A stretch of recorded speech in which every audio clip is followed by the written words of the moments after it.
Esme's fingers froze over the keyboard as she stared at the encrypted files she just hacked into, revealing Esther's signature on the patent for the algorithm Esme had poured her soul into creating. The betrayal hit like a gut punch, turning years of whispered promises and stolen kisses into ashes. Esther, the CEO she'd loved in secret, had stolen her work to propel her tech empire forward.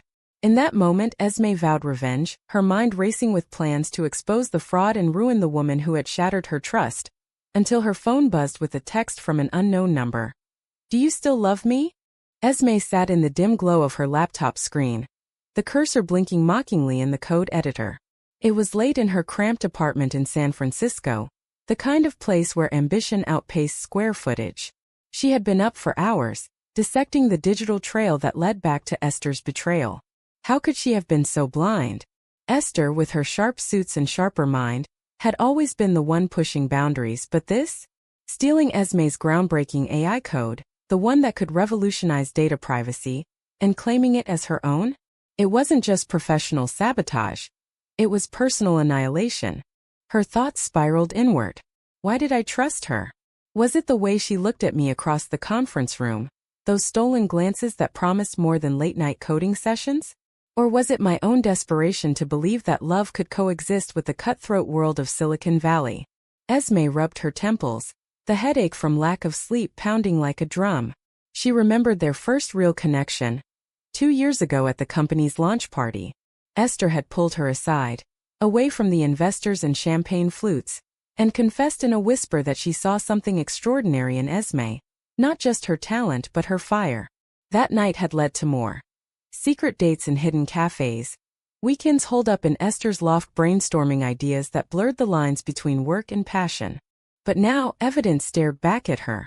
The patent filing date matched the week after Esme had shared her prototype with Esther in confidence. She used me, Esme thought, bitterness rising like bile. Built her empire on my back while I slaved away as her lead developer, thinking we were partners in every sense. The urge to strike back was overwhelming. She could leak the original code timestamps to tech blogs, watch Esther's stock plummet, her reputation crumble. It would be poetic justice. Yet, as she typed the first lines of a script to automate the exposure, doubt crept in. What if there was more to it? What if Esther had reasons, pressures from her board, or worse, from her family? Esme's family had never understood her. Back in conservative Texas, her parents clung to outdated ideals, viewing her move to California as a rebellion against God and good sense. Coming out to them 5 years ago had been a disaster. Her mother's tears and father's silence still haunted her. If they knew about Esther, they'd disown me for good. But Esther's background was even more fraught. As the daughter of prominent New York philanthropists, she carried the weight of expectations. Marry well, produce heirs, uphold the family name. Their relationship had always been a tightrope walk over that abyss. The text message burned in her mind. She hadn't replied yet, but it gnawed at her. Do I still love her? After this, Esme stood pacing the room. She needed air, clarity. Grabbing her jacket, she stepped out into the foggy night, the city lights blurring like her emotions. As she walked toward the bay, memories flooded back. Esther's hand in hers during a rare public outing, disguised as colleagues. The way Esther had defended Esme in meetings, championing her ideas. Was it all a facade? By the time she returned home, dawn was breaking. Esme sat back at her desk, fingers hovering. Instead of launching her revenge code, she opened a new file. Research. She needed to understand Esther's side, if there was one.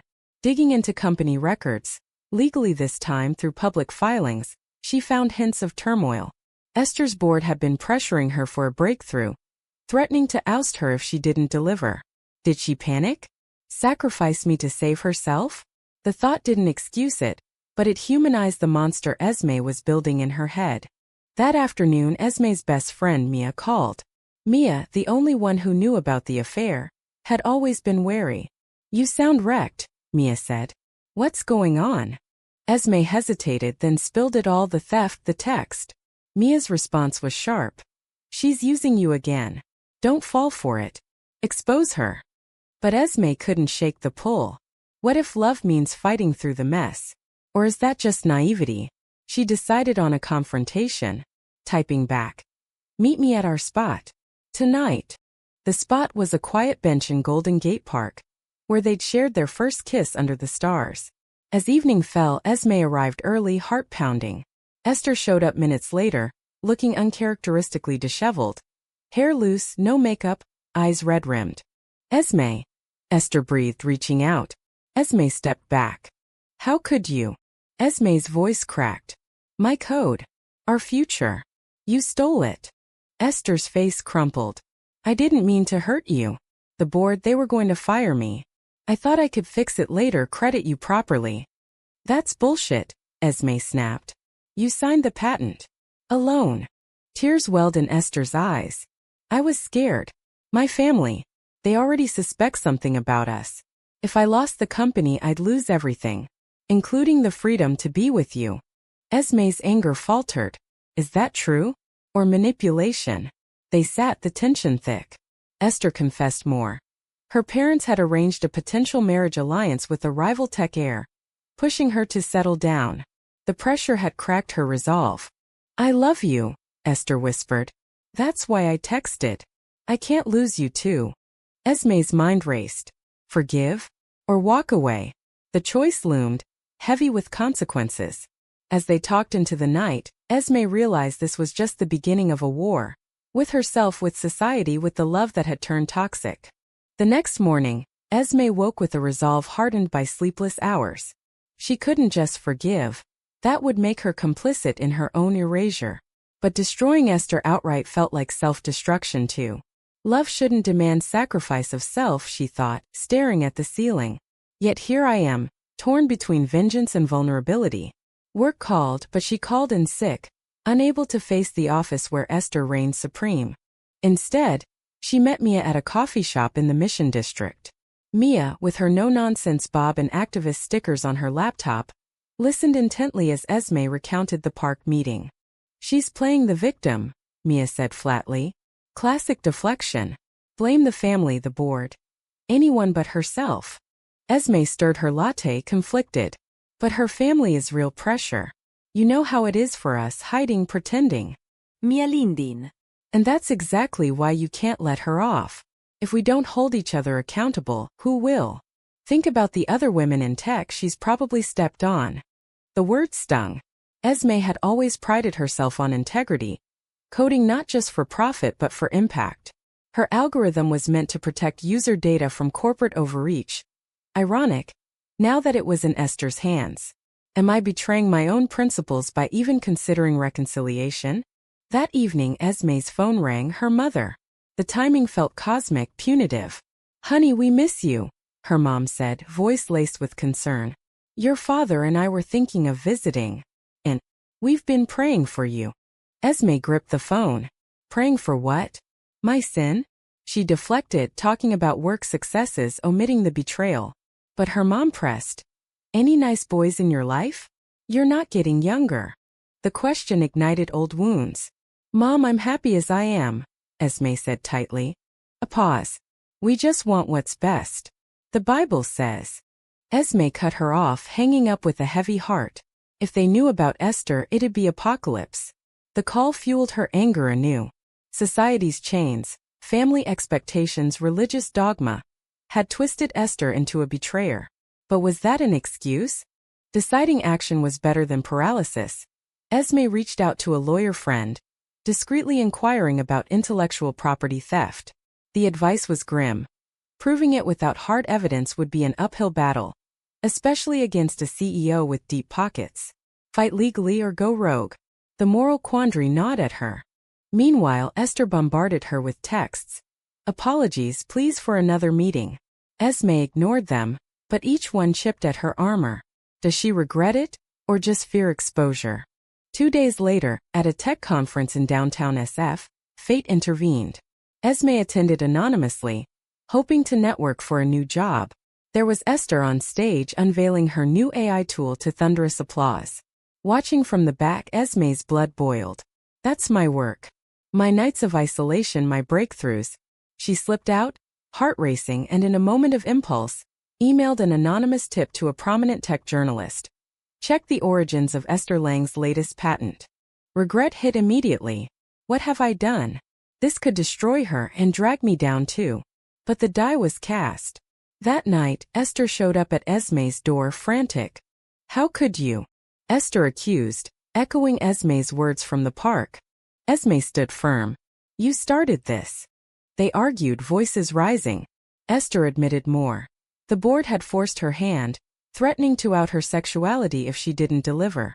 They have photos of us, Esther confessed, tears streaming. From a company retreat.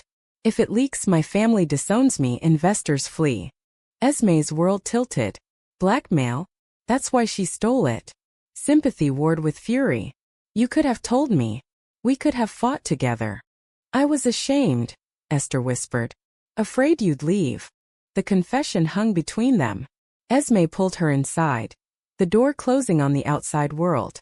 They talked for hours, unraveling layers of fear and deception. Esther promised to rectify it. Share credit, fight the board. But trust was fractured. As Esther left, Esme pondered the cost. Forgiving her means risking my heart again. But walking away means losing the only person who truly sees me. The journalist responded the next day. Interested but needing proof. Esme hesitated. Finger over send. The choice would define them both. The journalist's email sat unanswered in Esme's inbox, a ticking bomb. She paced her apartment, weighing the fallout. Send it and Esther's career implodes, along with any chance of us. Delete it and I validate her betrayal. The moral tightrope stretched thin. Society preached forgiveness, but at what price? Her own dignity? Esme's thoughts turned to her past.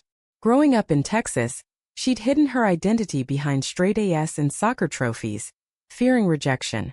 Coming out in college had been liberating, but scars remained. Esther represented that freedom, and its perils. Loving her means defying a world that sees us as threats. A knock interrupted her reverie.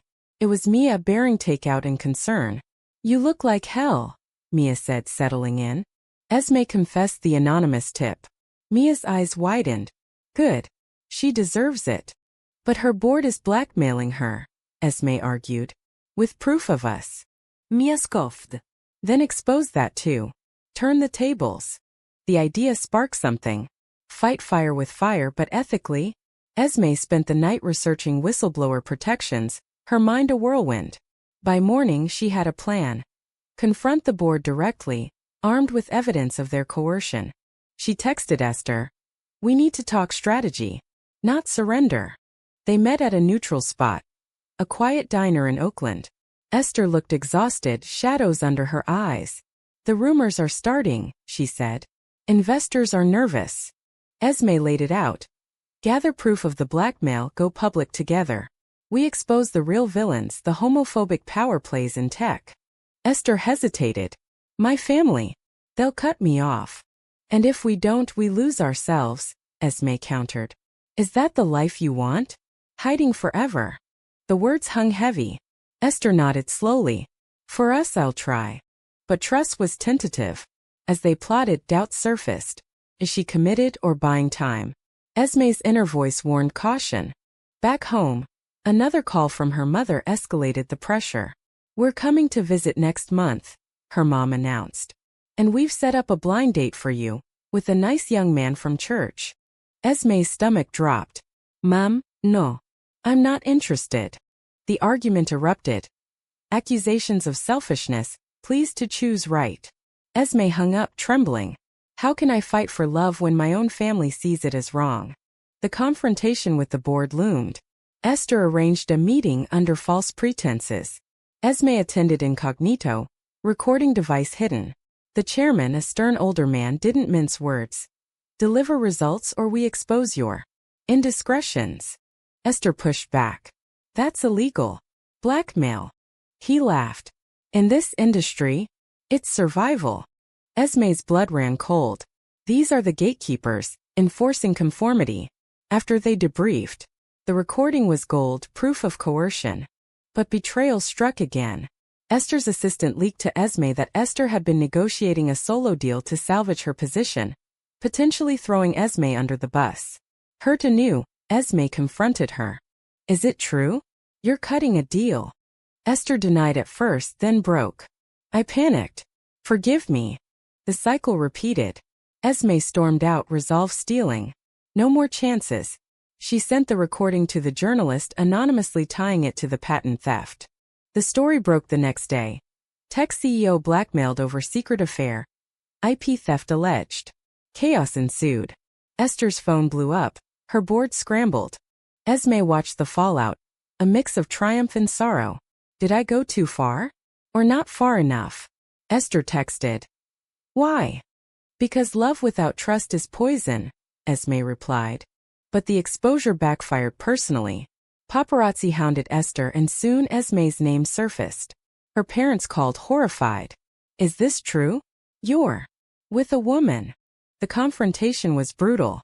Her father's voice thundered. You're no daughter of mine. Tears streamed as Esme defended herself. This is who I am. Accept it or not. The line went dead. Loss compounded loss.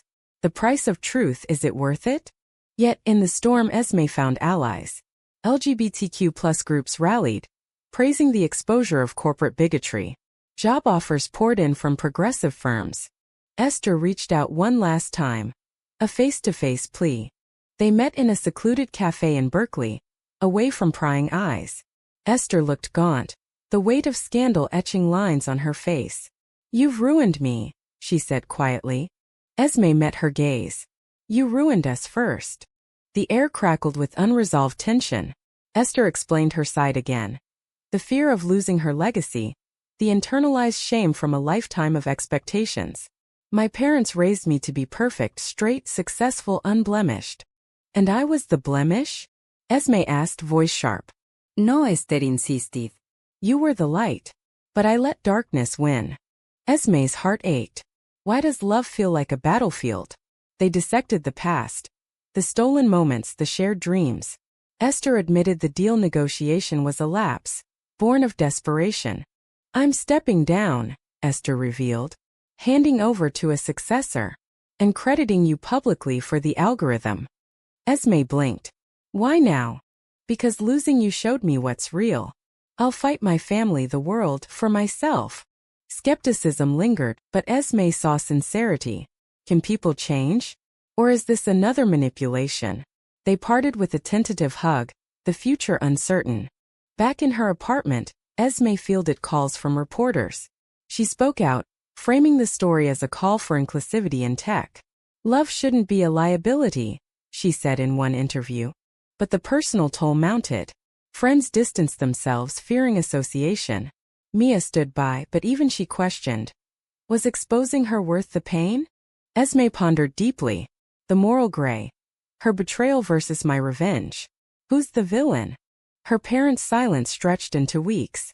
Then a letter arrived, handwritten from her mother. We're struggling to understand, but we love you. Come home. Tears fell. Reconciliation?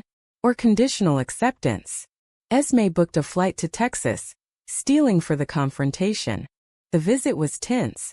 Her father avoided eye contact. Her mother hugged tightly. Over dinner, the truth spilled. The affair, the betrayal, the exposure. Her father exploded. This is against everything we believe. Esme stood her ground. Then believe in me instead. Arguments raged, unearthing family secrets. Her aunt's hidden life, suppressed for decades. Her mother confessed regrets. I wish I'd been braver for you. The breakthrough came slowly in quiet talks. Her father didn't fully accept, but promised to try. Progress, not perfection. Returning to SF, Esme found Esther waiting at the airport. I saw your interview. You're inspiring. They walked together, talking of rebuilding not just their relationship but the industry. Esther had donated to LGBTQ+ causes, using her fall as a platform. But doubts persisted. Can we heal the wounds? A new opportunity arose. A joint venture, co-founding a startup focused on ethical AI. Esme hesitated. Accepting meant vulnerability, rejecting isolation. In therapy, started amid the chaos. Esme unpacked it all. Love demands sacrifice but not self-erasure, her therapist said. Esme agreed inwardly. I've paid dearly. Lost trust, family strife, career upheaval. But gained authenticity.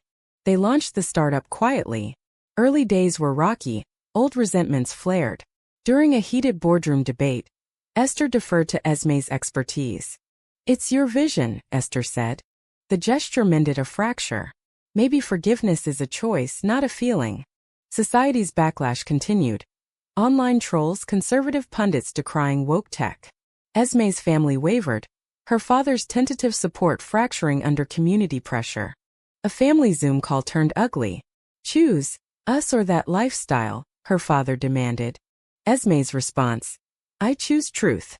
The disconnection hurt but liberated. The price of freedom, loneliness? Esther faced similar. Disinheritance, social ostracism. Yet together they persisted. Highs and lows built tension. A major investor pulled out, citing drama. Esme blamed Esther. Accusations flew. You're still the same, ambitious at any cost, Esme yelled. Esther countered. And you're vengeful, unwilling to let go. The fight ended in silence, each retreating to inner turmoil. Is this the end? Or a test? Reconciliation came via a late-night call. I can't do this without you, Esther admitted. Esme echoed. Neither can I. They recommitted, vowing transparency. As the startup gained traction, so did their bond, stronger, scarred but resilient. Success brought new trials. Their startup's ethical AI tool went viral, drawing acclaim and scrutiny. Conservative groups protested, labeling it promoting deviance due to the founder's story. Esme's inbox filled with hate mail. Esther's family publicly denounced her. Why fight when the world pushes back? Esme wondered, scrolling through threats. But the support outweighed. Young queer coders messaged inspiration. A pivotal moment. Esme's father called unexpectedly. I read about your company. Proud. In my way. Tears welled. Change is possible, incremental. Esther's redemption arc deepened. She testified before Congress on tech inclusivity, exposing industry biases. I lost everything to fear, she said. Don't let it rule you. Esme watched from the audience, pride swelling. She's paying the price, publicly. But mouthwash lingered. During a funding round, Esther suggested compromising on ethics for growth. Esme refused, sparking conflict. You're too idealistic, Esther argued. And you're too pragmatic, Esme shot back. Echoes of the past, will we repeat? They compromised, but the strain showed. Esme's inner monologue raged. Love tests us, but at what point is it toxic? Family pressures peaked. Esme's parents visited SF, awkward but earnest. Over dinner, her mother asked about Esther. She's important, Esme said cautiously. Her father nodded stiffly. As long as you're happy. The acceptance, fragile, was a victory. Esther's family remained distant, but she found solace in chosen family. Their team, allies. The climax built. A rival firm, led by Esther's old board chairman, sued for IP infringement, ironic revenge. In court, truths unraveled. Esme testified, detailing the original theft and blackmail. The judge ruled in their favor, validating Esme's claims. Victory tasted bittersweet. Post-trial, Esther proposed, marry me. Let's make it official, defy them all. Esme paused, heart racing. After all this? The betrayals, the pain? She declined gently. Not yet. We need time to heal, to trust fully. Esther understood, hurt but resolute. I'll wait. The story shifted to growth. Esme mentored young women in tech, sharing her scars as lessons. Esther advocated tirelessly. Years condensed into moments. Anniversaries marked by quiet reflection, not grand gestures. In the end, they stood together at a pride event, hands linked publicly. The crowd cheered, but Esme's mind questioned. Was the journey worth the wounds? Their love, forged in fire, endured, but at great cost. Fractured families lost innocence, moral compromises. As Esme looked at Esther, she wondered if true love demands such sacrifice. Was Esme right to seek revenge, or should she have forgiven Esther from the start?